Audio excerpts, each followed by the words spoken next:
Buff Nation! Let's go!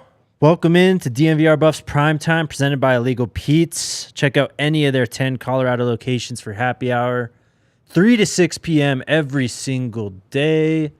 Jake Schwanitz, RK with you here.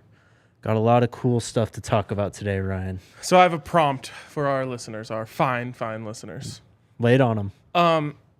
So seconds ago in these very chairs, the DNVR Nuggets crew had a awesome show with Black Coach John Char of the Denver Nuggets. He was incredible. It was amazing. Everyone was hyped. And then we were hyped for them. We were happy for everyone. Then on their way out of the room, everyone's like, good luck following that. We're like, wow. So if we can get the thumbs up high enough, I think we can do more views on this show than they did on that show, so we can have our clapback moment. But we need everyone to smash the thumbs up so we can say, there you go. That's how we followed it with a more viewed show. Absolutely, Buff Nation. It's on you. Hit that thumbs up button right now. Also, I was hoping Vlaco would want to stay and talk about Coach Prime, but he's got to have a Travis Hunter take, right? He's got to have a Travis Hunter take. Can you imagine Vlaco as like a red zone target? Ooh. I mean, he could play tight end for Coach Brew, don't you think? Coach Brew probably love him. Absolutely. We are going to talk about Travis Hunter, though. If you guys didn't see yesterday, there was a well-off video put up where Coach Prime and Travis called up Coach Prime's good old friend Terrell Owens, Hall of Fame wide receiver, one of the best to ever play the game. I mean, this is the power of Coach Prime. One of, I don't know, let's say 5 or less coaches in the NFL or in college football that can FaceTime T.O., have him answer immediately, and have him talk to a player. Yep. So awesome. T.O. is amazing. And when asked if he would come help this spring, he said, "I ain't hard to find." So maybe we'll see T.O. on campus. He knows. Yeah, man, it's crazy. As you said, there's probably, 4 or 5 other coaches that have the power not only to reach out to a Hall of Fame player like that, but to have him give advice to one of your players like that. I mean, the recruiting power for that alone has got to be off the charts, just for all these kids who maybe didn't grow up watching T.O., but I'm sure watched film, watched highlights of him growing up. And now you have a chance, if you come to Colorado and play for Coach Prime, you have a chance to learn directly from them. We already heard Shannon Sharp wants to come down and teach the tight ends. Now Terrell Owens is going to come and show Travis how to be a complete wide receiver. Would you like it if they spread it out or did it all on one day? All on Tom one day. Brady's there, Shannon Sharp is there, Yes. T.O.'s there. It's just like it's like a Hall of Fame speech meeting, but in Boulder. That should be the Friday before the spring game. Bring all the athletes in who were now like no longer playing. Coach up the kids. Have the visitors see that. This guy's and that's smart. it. This guy's smart. You should let Jake make some decisions up there. There we go. There's a lot to get into with this, though. There's, of course, the Travis angle, which we somehow haven't talked about to this point. We'll get it. But by the way, Nuggets Pod did 441 likes. We're going to have to beat that. Let's get 500. 68 in the first few minutes isn't bad. We're on pace. Let's keep it rolling. Keep it rolling. What Coach Prime asked out of T.O., he said specifically, talking about Travis to T.O., he's doing his stuff, but he got to start looking like a pure receiver, Ryan. Huh. Interesting. He also said some people know how to do it, but they don't know how to teach it. And he wants T.O. to come teach it to Travis Hunter. Yeah, and it was really interesting because he said, T.O. is the release god. Mm-hmm. And he said Travis knows how to go around him, but you knew how to go through them and into them and then around them. And that's something that he wanted T.O. to teach Travis. It's obviously a lot different, right? T.O. was a absolute freak on the field in terms of his stature. Travis Hunter's never going to be that. No. But to be able to use physicality, especially on corners who aren't expecting it, could go a long way for him. So obviously, as many tools in the people don't think about this, I don't think, but like releases are a lot like pass rush moves. Mm-hmm. Like you got to have a whole bag of them. Yeah. Because, Von Miller used to say, like, I could spend a whole game setting up one move for a big third down late in the game where I'm trying to get a sack, which is just crazy to think about, right? Mm-hmm. Because if he gets that one sack in the fourth quarter, then he had a great game. And he would spend the whole game setting up that one move. It's not quite the same for wide receivers because you're going to have to win more than once. Yeah. But the same can be said of a wide receiver. You have to have a couple different things you can go to so that they know, okay, you're not just going outside release every time or whatever. You're not just trying to shake them off the line. Like, you need a full bag, and I think that's what Coach Prime wants Travis to learn from T.O. For sure. It's only going to be beneficial to Travis's game to learn from Terrell Owens. Let's talk about it, though, Ryan. Does this mean that Travis Hunter is going to play more wide receiver this year? We've already heard the assistant coaches kind of hint. Kevin Mathis said he's a receiver playing DB. Coach Prime, he's Coach Prime, so of course he could teach Travis a thing or two himself, but he's not calling up Darrelle Revis. Yep. He's calling up T.O. Well, yeah, he doesn't need to call up Darrelle Revis. Right. But I'm gonna give my take on this, and then I want you to cook on why you think he should. I think this is certainly, and I hate trying to read into like these well-off videos, but it's about all we can do in the off season.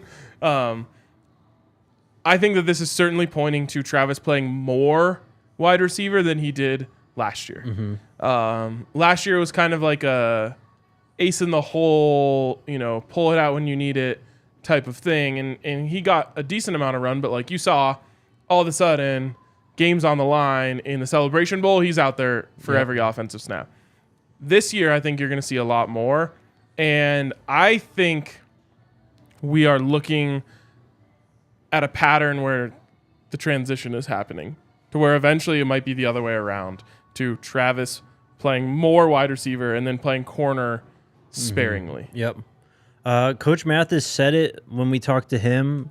The ball skills that Travis Hunter has, that's immediately what stood out to me, and they shine as a defensive back, but I think they're even more impressive and more on display when he's playing wide receiver.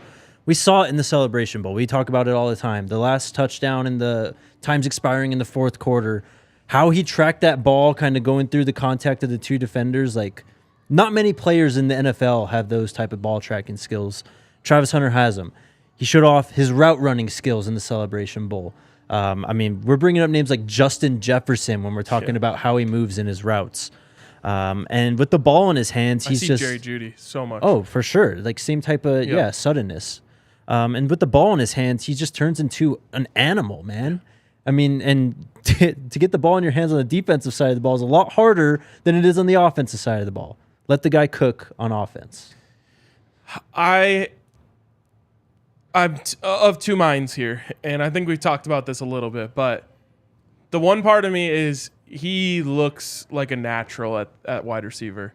He looks like a guy who is going to be putting up those Jerry Jeudy-like videos where it's just like, oh my God, he's just routing these guys like no other. So I think it's inevitable that wide receiver is his final form because I just think he's so gifted there. That being said, he is more valuable to this team as a lockdown corner, which he absolutely has in his bag, and he also has maybe the best person in the world teaching him how to become that.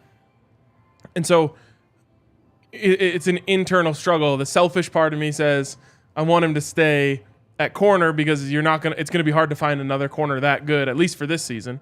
Obviously Cormani on the other side if you want to.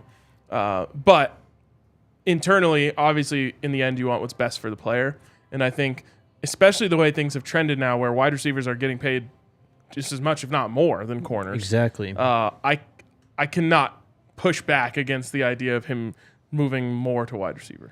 Plus, if you go back to the Coach Prime quote from the Shannon Sharp podcast, he said he loves playing wide receiver. Yep. Just let the man play wide receiver then. Let him develop through that route. It's going to be easier for him to kind of take the teachings and apply those to his game for a position that he loves as opposed to a position that he's being told to play because that's what his skill set fits.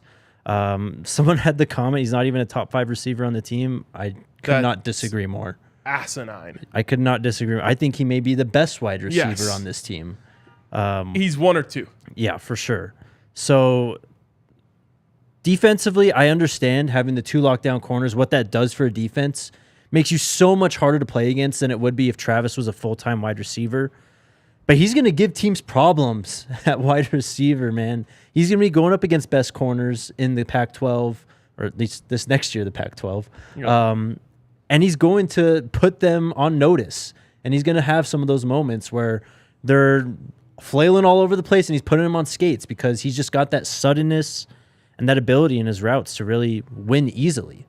Yeah, I mean, just thinking through the Pac-12, he could probably, by the end of the season, be the best route runner in the country or in the conference. Just by the way the shake that he has, the suddenness that you mentioned. You see him run that post route in the Celebration Bowl, which is just like otherworldly. Yeah. That did have Justin Jefferson written all over Literally, it. yeah. And then you see in the Prime documentary, he runs that little pivot return type of thing and just absolutely loses someone. Like, there's not guys doing that in college. No. That is, you'll see it once in a while with like a Cooper Kupp who's doing that type of stuff in college, and then they're just like blowing up. But he's a freak when it comes to change of direction, and that's a weapon at corner for sure, but it might be more of a weapon on offense. I want him in both places. I wish you could just clone him and have one all time on defense and one all time on offense. But in the end, the combination of what Coach Prime said to Shannon Sharp and who was the coach? Kevin Mathis. Kevin Mathis said to us about him being a wide receiver playing corner, it just tells me this is inevitable. Yeah. He's going to end up where he is most passionate about, and he also happens to be incredibly gifted on that side of the ball too. It's a matter of time. I think maybe by not this full season, I think he still plays both ways. Yeah. Quite a bit. I think maybe by next full season when they get another number 1 corner to come in here, right, that frees him up to go and just be full-time wide receiver or 90-10, 80-20 wide receiver as he prepares for the NFL draft. One more takeaway, and then I'll let you respond if you want, and we can move on. The most ideal situation this year in terms of like the offensive performance for this team is to Shedeur have a fantastic year and leave, go to the NFL draft because he plays so well that he's going to be in the conversations as opposed to coming back. And to cash in on that the most, I think you need Travis playing wide receiver with Shedeur to bump up his stock, bump up Travis's stock, bump up the offense as a whole stock, and then you can kind of figure it out the year after that, as opposed to, I do agree. I think he will play both ways still quite a bit this upcoming year in 23. But if you spend more time kind of developing him and teaching him as a cornerback this year when Shedeur's here and could potentially leave after that, and you have a potential question mark at quarterback, just doesn't make as much sense to me. I think you need to kind of squeeze that juice from the chemistry that Shedeur and Travis have right now and just see what you can get out of it. What's he doing in the spring game? Travis lines up a wide receiver first thing. We're going to see. Sticking to my guns. We're going to see. This is an exciting... I've never had this conversation before. I know, isn't it wild? Like, that's what's so fun about this. Is like, I don't know if we'll ever have this conversation again. Right. It's such a unique conversation about such a unique player with such a unique skill set that it's so fun to talk about because I can't wait to see what he does. I can't wait to see what it looks like. And I think in the comments I saw someone say, like, he wasn't even the number 1 wide receiver at Jackson. He would have been. If he was healthy. If he was healthy, one, and if he was playing on that side of the ball more. Like, right. The way that they were utilizing him is kind of in a, for lack of a better term, gadget way, right? Where it's like, okay, you bring him in to, for a package of plays that are designed to use his explosiveness to get him the ball. But I think if he was just a full-time wide receiver, he would have been wide receiver 1. Well, and he would have also been a top wide receiver in the country if that's what he was being recruited at. Well, last year, I mean, look at the guys Shedeur was throwing to. Dallas Daniels was like a senior or a graduate student, one of the two. Shane Hooks himself was a senior. They had a veteran receiving core. Travis was able to step in as a true freshman and play immediately and start and play well at DB. I think that also played into it too. I mean, you already had established guys at wide receiver. It's kind of like, well, why mess this up when Shador's already worked with them? Yep. Let's move on. Let's catch up on recruiting. We've got a couple confirmed visitors for the spring game. And the first being Stacy Gage, 4-star running back, 163rd player overall according to 247 Sports Composite, 10th overall running back from St. Thomas Aquinas High School in Fort Lauderdale, Florida, 5'11", 200 pounds. At least 47 offers. He's going to be here for the spring game. Does he have a top 47? I don't think he's given a top no or a top 45 or something. No, nothing yet. I don't think. Someone has to just do that as a bit, like a graphic that just has like it's like you know when you open up like the old NBA games and it shows all the teams' logos. Right, yeah, it's just them standing in front of every team's logo except one. Well, okay, so you know Deuce Robertson, the 5-star tight end who's yet to commit. Yep. Haas Fawcett just put up a graphic with all his offers. He didn't even put up like a top 4, not even top 10, 15, just every single offer on That's there. awesome. Another guy who's confirmed visiting for the spring game, Jordon Johnson-Rubell from IMG Academy, Bradenton, Florida. 247 Sports Composite, 4-star safety, 87th player overall, 7th safety overall, at least 35 offers. Also runs track. I don't think he has a top list of any schools. But there you go. 2 more 4-stars, impact player types visiting for this. We need to compile a list of all these guys visiting for the spring Where's game. Haas Fawcett at? Yeah, we need him for that. It's very impressive, I'll tell you right now. We have our own great graphics team here that will help us with that. That would be sick. A graphic with every visitor for that game with like Coach Prime on it. Yep. It'll happen. Stay tuned. Cook it up. All right. Before we get into whatever this secret meeting is, shout out to our friends at Run Your Pool. We have teamed up with them because it is March, the madness is coming, and we are going to allow you guys to compete directly against us in a bracket challenge with cash prizes. First place, $300, and you get a $75 DNVR locker gift card. Second place is $150 in cash. Third place is $50 in cash. All that, and it's free to play. Some important dates. We got Selection Sunday coming up this Sunday. Of course, we have the Pac-12 tournament coming up starting tomorrow.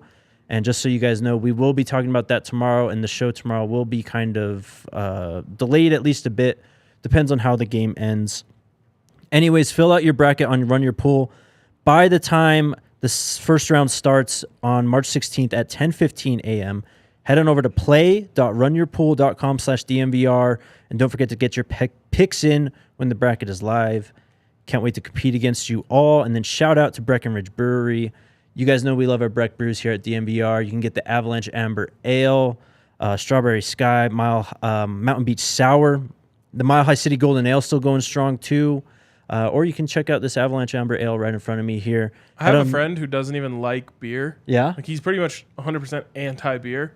Loves Mountain Beach. Dude, it's the best beer, I'm telling you. It's good beer. It's fantastic. Probably one of my favorites all time. You can find a Mountain Beach Sour or any of those great beers near you using their beer locator app. Go to www.breckbrew.com to find a brew near you. All right, Ryan. I got to respond to our good friend Connor. Oh, Connor, what's up, man? He said, is RK going to admit he was wrong about backing the Pac when the Pac-12 gets more money than the Big 12? Those two things aren't equated. All I said was, I want what's best for CU. I don't care about Oregon State, Washington State, Cal, Stanford. I don't care about anyone but CU. I don't care if CU plays in the ACC, the SEC, the Big Ten, or the AFC North. Whatever is best for them is what I want, and I don't care about anyone else. So if staying in the Pac-12 ends up being the most profitable and best thing for CU, then yeah, I'll stay. I have no affinity for any of these other schools just because they play the same conference than us. In fact, I actually wish harm on them so they're as bad as possible so they're easy for us to beat. Right. We talk about the Pac-12 and the media deal here, but really we're talking about what it means for CU in the future. It's the only thing that matters. Okay, so yesterday the story came out. It was actually the CFB Reddit account that kind of put this out there.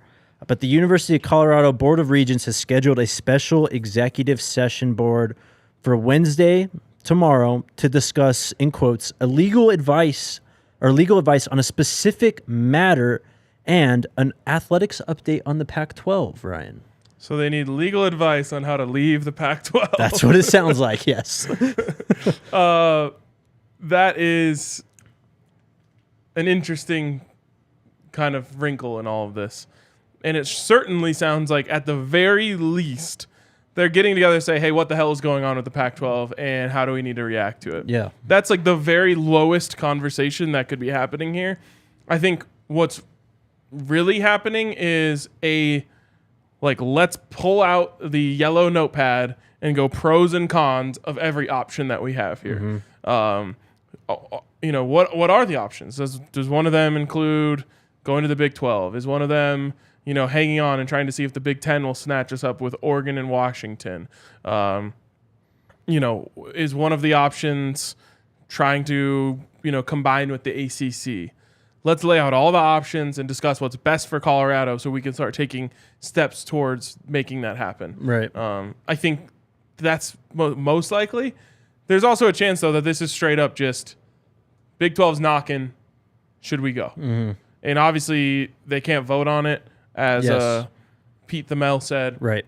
So there won't be any official news coming out of this. Yes. But there will probably be a leak that comes out, which is after this, Colorado is strongly considering making the move to the Big 12.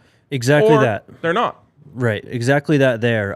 Pete Thamel said, an update here, no vote on any matter will emerge from Colorado's executive session with its regents tomorrow, where the Pac-12 will be discussed. Colorado law states that votes must come in a public session.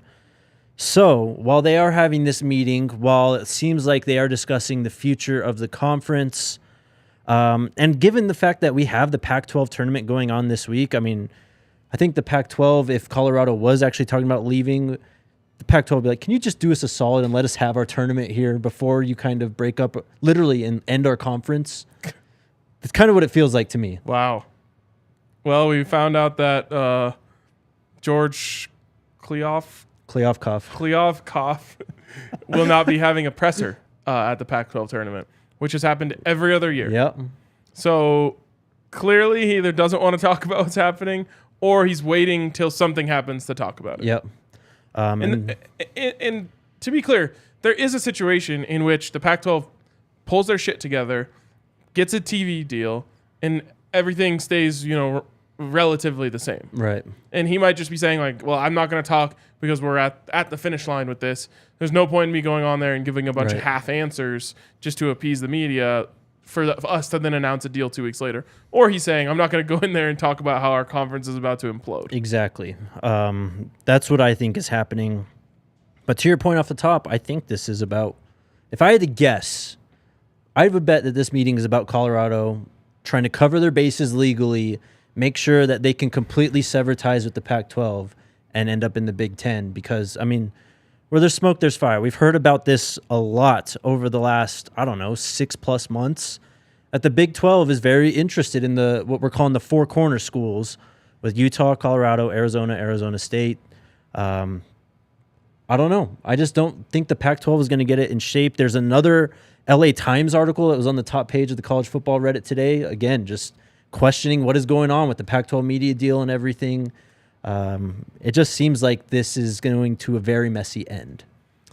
Yeah, these media deals, man, are ugly. Yeah. I mean, we've seen it in our backyard with, Altitude and DirecTV and Comcast and all that stuff. Obviously, they eventually got it done with DirecTV, but that was ugly at the beginning. And for whatever reason, it feels like this industry more than any other, like each side of the table is trying to big dick the other one. Yeah. And no one ever wants to feel like they lost the negotiation.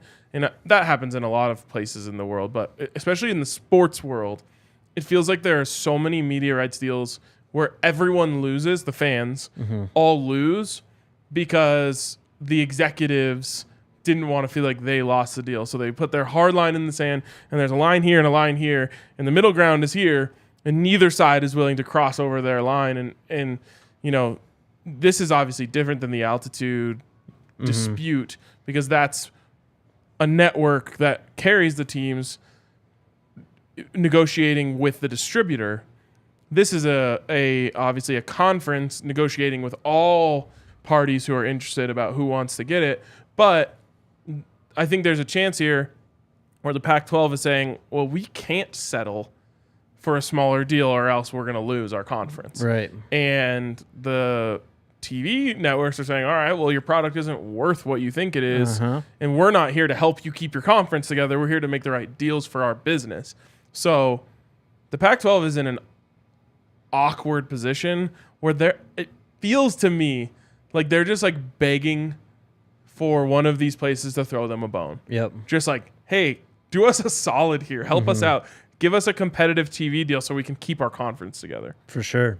And at the same time, No, you're good. the business side of this is saying, we don't know if we want to give you that deal when there's all these rumors about potentially your conference falling apart. Exactly. Yep. They could obviously write in some contract language that says, if XYZ teams leave, deal is void. Right, exactly. We'll see how it all goes. I mean, the Big 12 has been aggressive in this. They were aggressive last offseason when they went and got BYU, UCF, Cincinnati, and Houston.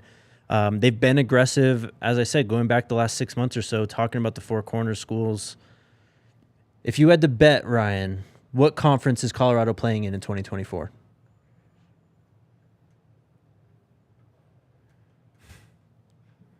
Pac-12. Really? Yep. Wow, interesting. I would have said Big 12. I just think a lot of these stories are like so much noise, and uncertainty leads to speculation. And that's what's happening right now. I think at the 11th hour, the Pac-12 will pull together a media deal, and Colorado will stay in because while they have the opportunity to jump to the Big 12, they're saying our eventual goal is to get to the Big 10. Right. This is just like a lateral jump. If we don't have to jump ship right now, let's not, and keep working towards the goal of getting to the Big 10. I mean, if you go back to when the Big 12 deal came through, I think a lot of people were shocked at the numbers of that. And I do think there's a chance that at the 11th hour, the Pac-12 kind of pulls it all together. They find a solid partner that is on television, not just a streaming-only option. And maybe we end up surprised just by the amount of money and the length of the deal and everything. So What do you think? 2024? I think it's Big 12. Okay. I think that the Big 12 has been aggressive. I think that the allure of coming with Utah and Arizona State having like that pod, because I think we talked about this yesterday. Having a conference of 18, 20 teams, you're gonna need like a pod of scheduling. And when you have that with Utah, Arizona State, would make it a lot easier for travel-wise, for planning out a schedule and everything. So, I don't know. I have a feeling that Coach Prime is probably saying, give me multiple games a year in Texas and watch what happens. And Florida? Yeah. Yeah. True. I didn't even think about Florida being on the Big 12 schedule, which is extremely dumb, but beneficial to Colorado if they were to make that move. For sure. Guys, get your questions in now. We will answer them very shortly. Also, hit that thumbs up button. We're at 164. We're kind of off pace now. We need to get back on pace with the likes. What do we do? I mean, we're not bad, but... No, we're doing great, actually. Let's get today. to 200 by the end of this ad read. There you go. Shout out to our presenting sponsor, and that is Illegal Pete's, our go-to spot for burritos, buddies, and beers. Illegal Pete's is teaming up with Tito's and Denver's Youth on Record program to help raise money for the future musicians of Colorado. Youth on Record provides underprivileged children in the Denver community with music-based strengths and skills that will give them the platform they need to accomplish their dreams. So for the entire month of March, Illegal Pete's will be donating $1 to the Youth on Record from every vodka fresh press sold. Stop by one of their 10 Colorado locations. Order yourself a Tito's Fresh Press. Know your money is going to support Colorado's next big star. And then shout out to our friends at Bacchus & Schenker. You guys already know that Bacchus & Schenker wins. They have won over $1 billion for their clients in Colorado. Best part about them, you can get a free consultation, no money to spend while they work on your case, and they will not charge you unless they win money for you. As I said, they've won over $1 billion for their clients, and they help with all kinds of injury cases where you weren't at fault, car accidents, motorcycle, rideshare, pedestrians, trucks. Can even help if you're injured at work. Call them at 222-2222 today. Bacchus & Schenker wins. And then finally, shout out to DraftKings Sportsbook, an official sports betting partner of the NBA. 24 more. 24 more likes. Get us there, guys. Do you know the line by chance for tomorrow's game against Washington? Oh, I do not. I can get it quick for you if you want. Do that. The Buffs, I don't know, man. Hammond played well in the final game against Utah. Of course, no KJ. It's going to be tough without him, but Tristan proved that he can come off the bench, and the injury is not that big of a deal, at least this point, or was on Saturday. But the Buffs kind of have their work cut out for them on this bracket. It's not friendly to them. You face off against Washington, a team they got swept against in the season. What time is it? Oh, there it is. It's the first game tomorrow. They are 3.5 point faves. Wow, really? Yep. Without KJ? You know what? My take on KJ being out, and this is not anti-KJ whatsoever, but I think that he's so good that a lot of guys are just like, oh, KJ's got us on this possession. Yeah. And what I saw against Utah was like a lot more involvement, a lot more movement, guys being like, okay, we all have to do our part here. Whereas like there's so many possessions where everyone just kind of stands around. They're like, KJ, beat your guy off the dribble. And KJ's like, all right, I'll try. And then gets like rejected by the big man at the rim because no one was pulling that guy out or whatever. So I think, I don't know how sustainable that is. A lot of times it's kind of like the new coach bump, right? Mm-hmm. You get like one big bump because everyone's lifting up their play to help out the new coach. I don't know if that's sustainable through the whole tournament, but I think they might be able to keep it up tomorrow morning, really. Yeah. To your point, 4 Buffs in double figures against Utah without KJ. We'll see if that continues. Also, you told me Tad Boyle, we looked it up yesterday, I think 11-1 in the first round in the Pac-12 tournament. Isn't that what I said? I think so. Yeah. We had Will confirmed, though. The only one that they lost was the last college basketball game before COVID. Or before COVID shut down everything. Oh, and yeah, so they didn't even play the tournament. No, the tournament was just over. Yeah. They played like an 8:30 game against Washington State in the first round. It was like after the Rudy Gobert thing had happened. Yeah. And I just remember my friends were at the stadium like, dude, we might be stuck in Vegas. Like, I think they shut down the airport and they had to like rent a car and drive home. That's wild. One of my best friends was in Iceland when all that went down. Yeah. So it doesn't even count because that tournament, null and void, 11-0. Download the DraftKings Sportsbook app now. Sign up with code DNVR. New customers can bet $5 and get $200 in bonus bets instantly. Again, only at DraftKings Sportsbook, an official sports betting partner of the NBA with code DNVR. Minimum age and eligibility restrictions apply. See show notes for details. And if you have a gambling problem, call 1-800-522-4700. Pretty close. 189. Not bad. Not bad. We can definitely get to 400, and then we'll just be 40 away from our goal. There you go. Hit us up with these questions, guys. I'll use this time right now to say we appreciate everyone watching on YouTube and hitting the thumbs up, but the best way to help us out is if you go particularly to Apple Podcasts. We are now a 4.6 rating podcast. To the on moon, Apple baby. Podcasts. Help us get to 4.7 and above. Hit that subscribe button. And I saw like a lot of you have left some really nice reviews and comments. That literally means the world to us. Yeah, it's amazing. So we appreciate all the reviews, all the 5-star reviews, all the nice words. Get that Spotify rating up too. That one's at 5 stars, but let's keep growing that one. Yes. Numbers. Yes. Hell yeah. Alrighty. Question time. Oh, I saw this before we started the show. Go ahead, throw it up. Yo, Jake and RK, this is from PD Swag. I've got a package on the way to you guys. Should be delivered to you sometime today. Damn, we're going to have to get on our well-off media shit, do a little for sure, an unboxing, video. Yes, absolutely. Thanks, we PD appreciate Swag. you, PD Swag. I'll go check the where they leave the mail after the show. There you go. Stay tuned. Sean's asking, what do we think of Prime on the Pivot today? So we actually haven't watched that. We are going to watch that tonight. Yeah, I think I can commit to that. Okay. It's like an hour and 10 minutes. Sheesh.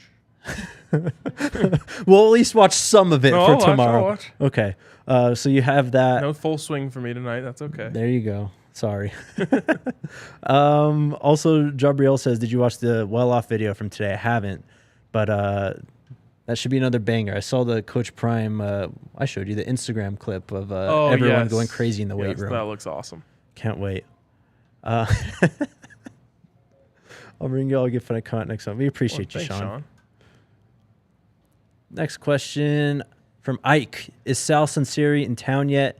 I haven't seen anything official from CU. So, yeah, I haven't seen anything official or heard anything official from CU yet either. So, I guess they're still kind of figuring out the details of the contract and everything, and hopefully it's an official announcement soon enough. For sure. I saw another one up there about Neely. What about him? Apparently, let's scroll up. I can't remember who it was from, which is my bad. But apparently, there's a kind of like a back and forth going on between him and Jackson State, and Jackson State is like not, I guess, renewing his access. Wow, which is crazy to me. Yeah. Now I don't know if that's like obviously Neely gets incredible access to Coach Prime that, you know, is above the access that you or I get because of his relationship with Coach Prime. So I could maybe understand them saying, okay, well, you know, TC doesn't want media that close or whatever, which is understandable. Like every head coach is going to be different in terms of how they do things. I would recommend, especially college coaches, follow in the footsteps of Coach Prime rather than to go against what he's doing, because clearly everything he's doing is working. He understands that, you know, getting messages out through the media is a great way to reach people. And so, you know, he's obviously they have their own channels. They're doing the pregame show and all the access that he gets. Then just, you know, being kind and generous with his time with people like us, all is part of the plan. I won't even say his name. To quote a former CU coach who left in shame, there's 4 phases of football: offense, defense, special teams, and media. He really said that. And there's just something to getting it in college football when it comes to the media. So I don't know if it's that they're not willing to give him as much access anymore, which like I said, every coach is going to be different. But if they're not giving him any access, that seems whack. Yep, I heard that also. Someone DM'd me and kind of. And I saw Neely on one of his videos or someone else's video say like, yeah, I guess anything that was like Coach Prime, they don't want around at Jackson State anymore, which I think is the wrong way of going about it. That is wild. Yeah, it makes no sense. Did you guys already acknowledge Armand Hawkins leaving the staff? Yes, this happened if not yesterday, the day before. He was, I can't remember exactly his role. I think it was to deal with player development and just on the recruiting side, but obviously a big kind of factor in that department. His title was like head of high school relationships or something along those lines. I'll just say this. He was very respected in the building, at least definitely from the previous people that worked there. I don't know anything about his relationship with Coach Prime or any of the new staff, but he was considered, you know, a beast at what he did. So a bummer to see him go. Assistant Director of Player Personnel and High School Relations. Okay, there you go. Yep. Yeah, it's a bummer. We are definitely. Someone asked, "Are we going to get Neely on the show?" We are definitely. We're working trying. on it. Yeah, we're working on it. You can throw up the last question, Alyssa. Did I hear about the coach quitting from the Buffs today? I did not. The same thing. I think that's what I thought of immediately when I read that was Hawkins. So I hope that's who he's talking about. Yeah, for sure. Yeah. Yep. Is that it then? I'll just address this because people talked about it at the beginning, the Omar White situation. Yeah, okay, yeah. It's a bummer. It's a bummer. And I think all you can really say at this point is, like, got to let the legal process play itself out and see what happens from there. Yeah, it sucks to see. But, yeah. Yeah, I mean, you obviously hope that he wasn't a part of that. You know, we obviously have no idea what, you know, the whole situation. But, you know, if he was, then you move on. Yep. It's a shame to see a 17-year-old getting wrapped up in that type of stuff, man. Could not agree more. So that's a bummer. Especially with so much opportunity in front of you. So the article I retweeted from Buffalo's Wire yesterday, someone commented on there, some of these kids can't get here fast enough. And it's a sad reality of the situation, man. It's so true. And, yeah, I mean, it kills me because, you know, I think a lot of times it's hard for people to understand that, and I'm one of these people, but like what it's like for these guys back home. Mm-hmm. And it's so easy for you or I or anyone else to sit there and say, well, why would they get involved in that type of shit? Right. And first of all, they're kids. Yeah. And so I think anyone can relate to being impressionable and, fucking up, for lack of a better term, when you're a kid. Right. Obviously, there's levels to that. But the other thing is just like, you don't know what their life is like at home. Exactly. You don't know what their life is like at school. You don't know what their life is like wherever. So I think, that comment, some of these guys can't get here soon enough is true. And it's sad when an opportunity like that is potentially squandered because of X, Y, or Z.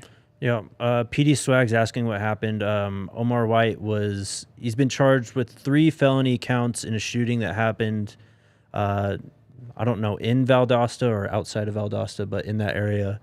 So that's what he's dealing with. Yep. Very unfortunate. 211, though. Not bad. Are we going to see Lauren on the show someday? Maybe. Athletic trainer from JSU. Oh, yes.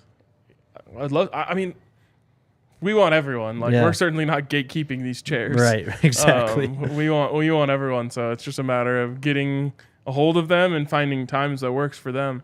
But we're pretty malleable when it comes to this stuff, whether it's recording early or doing any of that sort of stuff. So a lot of people in the comments were like, if DNBA can get an NBA player, why can't you guys get? So we're trying. We try. But just for that person who said that, I'm going to send out a text right after this to a few different people. There you go. Or I should say a follow-up text. Yes. Let's do it. See if we can get it done. Jabriel's asking when practice starts. I believe it's March 22nd, so we're about 2 weeks off. I'm hoping that we get an official schedule here either this week or next. I think that's it for today. So, guys, tomorrow, if you want to watch along with us, Pac-12 tournament starts at 1. We will be talking about that immediately after the Buffs taking on Washington. So we'll be talking about CU hoops tomorrow. Hope you guys tune in. And hopefully we're talking about a Buffs win and not a Buffs loss. Survive in advance. There you go. It's that time of year. The tournament dream is still alive. Just got to win 4 games in 4 days. Yes, sir. We'll talk to you guys tomorrow. Go Buffs. Go Buffs.